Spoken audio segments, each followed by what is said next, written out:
po. Ma'am, saan po kaya dito yung bahay ni Ma'am Matilde? Matilde daw. Opo.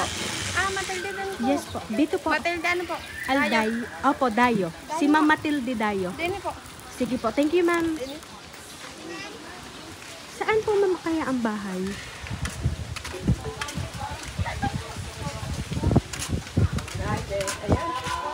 Dito po. Oo. Ay, ma'am, excuse me po. Bakit po? Pwede ko po bang makausap si Ma'am Matilde Dayo? Baka niya. Ayun po. Kasi yun po kasing si Warren Laksamana ay meron pong in-order. Wala po.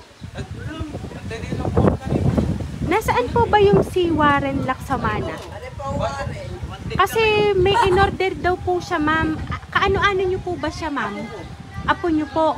Ay siya, meron po siyang in-order last Monday. So, dala po namin. Kailangan pong bayaran yun. Magkano nga yun?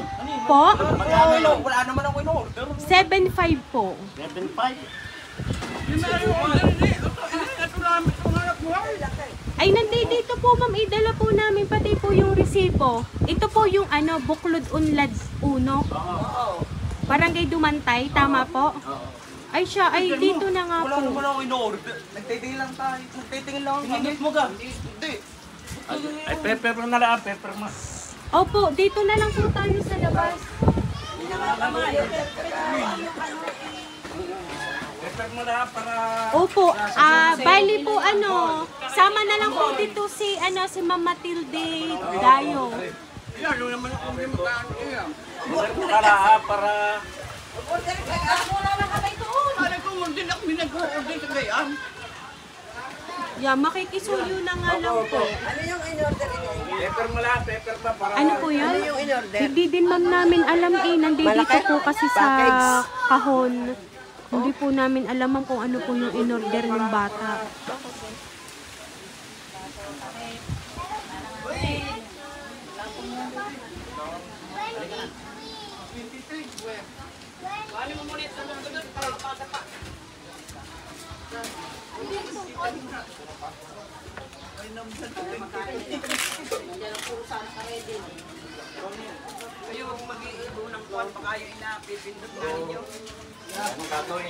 Baka nga po ito ma'am ay napindot nung bata kasi ma'am sa kanya nakapangalan.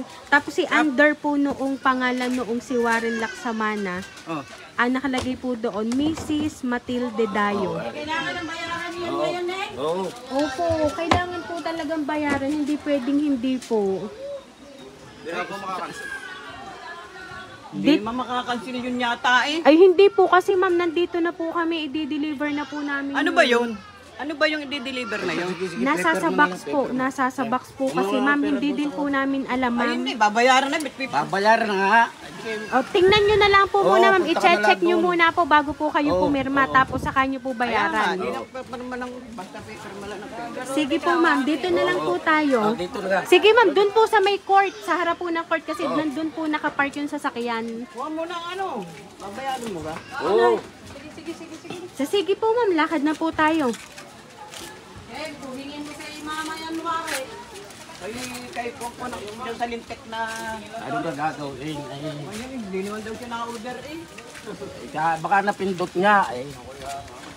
Kaya nga, tunay na ako. Wala babayad, ibigay. Nakandak pa naman.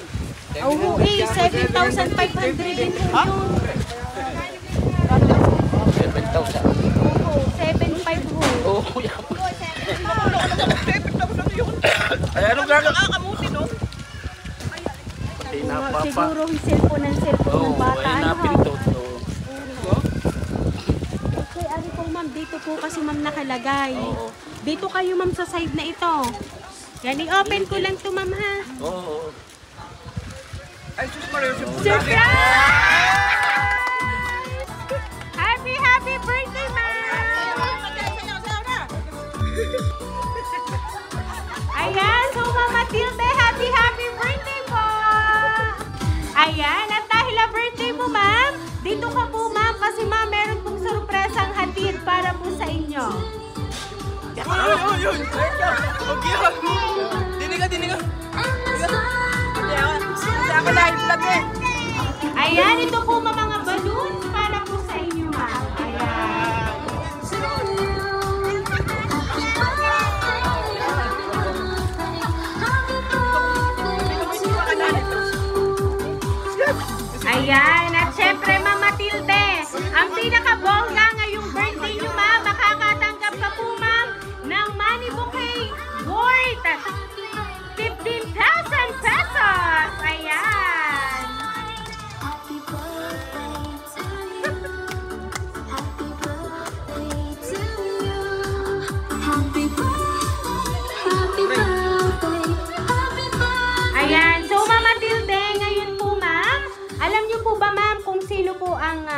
nagpahatid ng sorpresa pong natanggap nyo? Hindi ko po alam. Ayan, so ibig sabihin ma'am, wala kayong idea talaga. Ayan, so ngayon po ma'am, meron po akong babasahin pong message para po sa inyo. Happy birthday, and the sun comes tonight. Bago ang lahat, paumanhin kung na-prank ka muna. Maligayang ika-75 ng Karawan, Ate Tilde. Kahit malayo kami, gusto kong ipakita ang aming pagmamahal sa pamamagitan ng sorpresang ito. Milya-milya man ang ating distansya at hindi man tayo nagkakausap palagi, pasensya muna at very busy ang buhay Amerika. Hindi naman hadlang para mapasaya ka namin sa araw na ito. Alam kong hindi mo inaasahan pero ito ay isang paraan lang para maipadama ang aming pagmamahal para sa iyo. At syempre, ang pasasalamat sa lahat-lahat ng sakripisyo mo noong araw, lalo na nung umalis na ang ating inay pa Amerika. Naiwan kaming tatlo ni Mio at Emma na ang nakakabata mong kapatid. Hindi lagi ate, naging ina ka rin niya sa amin. At mas lalo na nung maging isang single mom ako sa anak kong si Rose Ann, nung kinakailangan kong ipagpatuloy ang pag-aaral ko, nagpunta ng Maynila para makapagkolehiyo at magtrabaho. Sa 5 taon nang naisama ko ng pamaynila, walang kapantay ang sakripisyo nyo ng kuya noon, lalo pa at may 3 anak na rin na inaasikaso. Pero kayo ng kuya ang naging inay at tatay kay Rose Ann. Hindi naging kakulangan na lumaki siyang wala ang tunay na ama. Nakakapagod ang buhay noon. Pero ganun pa man, mahirap ang buhay, hindi tayo dapat mapagod at salamat at hindi napagod dahil ginabayan tayo ni Lord. Yan ang natutunan ko sa buhay dahil sa iyo ate. Dahil lagi kang nakasuporta at nagmamahal. Maraming salamat ate ko at lagi kang nandyan. Kahit ngayon na tuwing nagbalikbayan kami, sa iyo pa rin ang aming tuluyan. At bilang pasasalamat, ito ang naisipan namin gawin para mapasaya ka namin kahit malayo kami sa iyo. Happy 75th birthday ate naming mahal. Sana ay napasaya ka namin. You are the best ate, kaya deserve mo ang regalo namin sa iyo.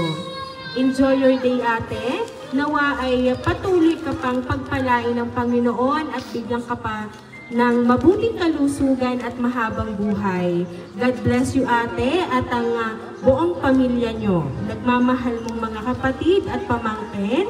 From California with love, Estelita, Romeo, Emma at Rose Ann. So ayan ma'am, at ngayon po narinig nyo na po ang mensahe. Ito po ang card ng kanila pong message para po sa inyo. So anyway, Ma'am Matilde, ano po ba ang gusto nyo pong sabihin para po sa inyong mga kapatid at mga pamangkin na nagpahatid po ng sorpresang yan para po sa inyo? Ako ay papasalamat sa inyo. Akala ko hindi na ninyo ako nalaala ngayong birthday ko. Maraming salamat.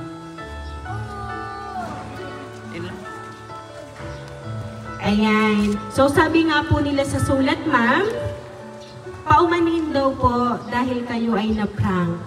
So bago po ibigay ang surprise na iyan ay kayo ay medyo nagagalit na kanina. Pero yun po ay way lang namin ma'am para kayo po ay mapasaya namin. So ngayon po narinig nyo na po ang mensahe ng inyong pong mga pamangkin at mga kapatid.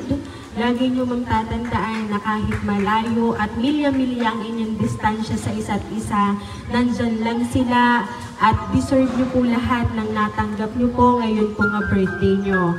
So kaya naman po Mama Matilde, once again, happy birthday!